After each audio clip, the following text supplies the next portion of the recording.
Hi, I'm Peter Clark from Peter Clark's Tennis Coaching. In this video, we're going to go through the similarities and differences between the Novak Djokovic, the Roger Federer, and Nadal forehands. All these forehands are open stance or semi-open stance on deep balls between the waist and chest.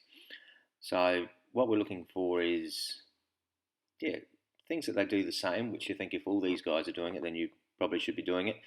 And the differences, why there's differences, so which one you should be copying, and generally that's grip related because the three guys have got quite different grips.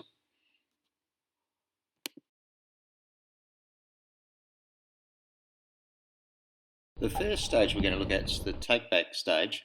Now, what you'll notice with all three players is when they actually turn to go back, they're not actually taking the racket back with their arms. They really use their body. They get turned side on, then they start extending the arm a little bit further back. Most club tennis players will actually just take their arm back and not do a lot with the body. So they will get a good shoulder turn, get the racket going back.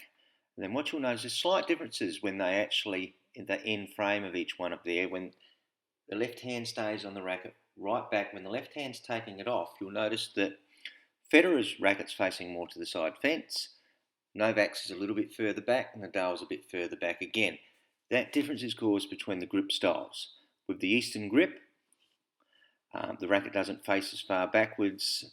Djokovic has a semi-western grip, and Nadal the full western. So the full western's one that's facing more to the fence. So depending on your grip, that's where your racket should be facing in that stage. Okay. The next stage is the racket drop. Now this stage is probably one of the most underestimated areas of the actual forehand swing, but I find this is actually probably the most important stage to actually get right, because this is the stage where you're going to get most of your power. If you notice, the three guys do two things here.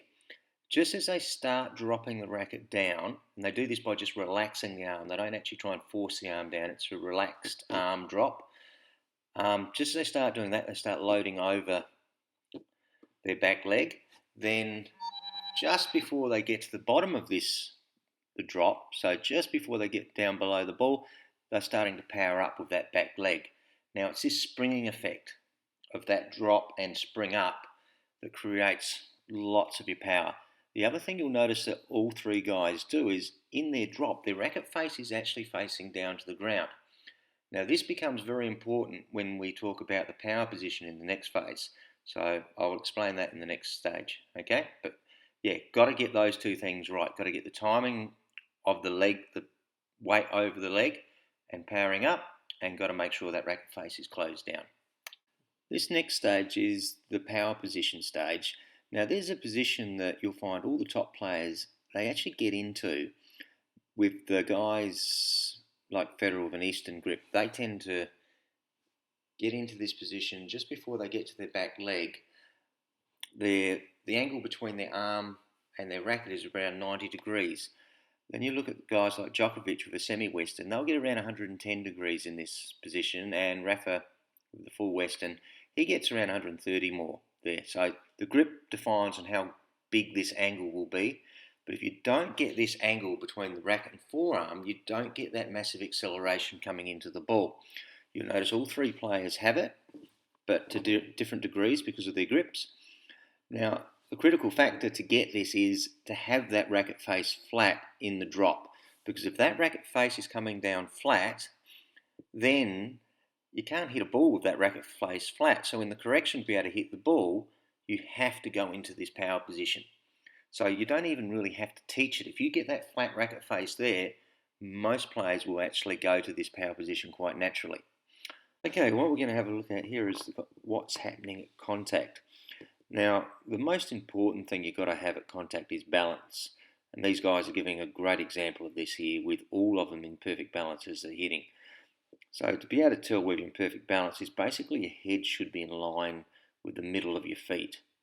And as you can see, these guys have done this all exceptionally well here. Other things to notice there is look at how still their heads are, and this is to do with the balance as well. If your balance is good, you should be able to keep your head nice and still.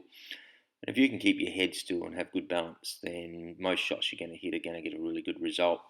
You know, you look at these guys and they're actually using a lot of power off their rear outside leg to actually power them up and around, and they're halfway through their rotation. You can actually see their feet are actually facing down the court, whereas on all of them, to start with, the feet were more out to the side, and at the end they will be rotated around the other way. So they're actually in the middle of the rotation at contact. Okay, so these are good points to look at. The other thing to notice is slight differences. When you're looking at Roger with his Eastern forehand, he's not as rotated through the hips as the other guys, and Rafa's probably the most rotated of these guys at contact, and that's due to the fact that when you use a more extreme Western, you need to rotate more to actually get to nice square racket face on contact.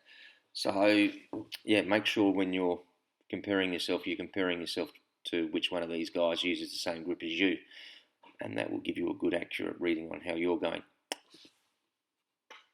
Okay, going to go into the last section now. Now, main 2 points we want to see with the arm and the racket here is make sure you're extending right out through the ball like these guys. So I'll show you that in a couple of frames here.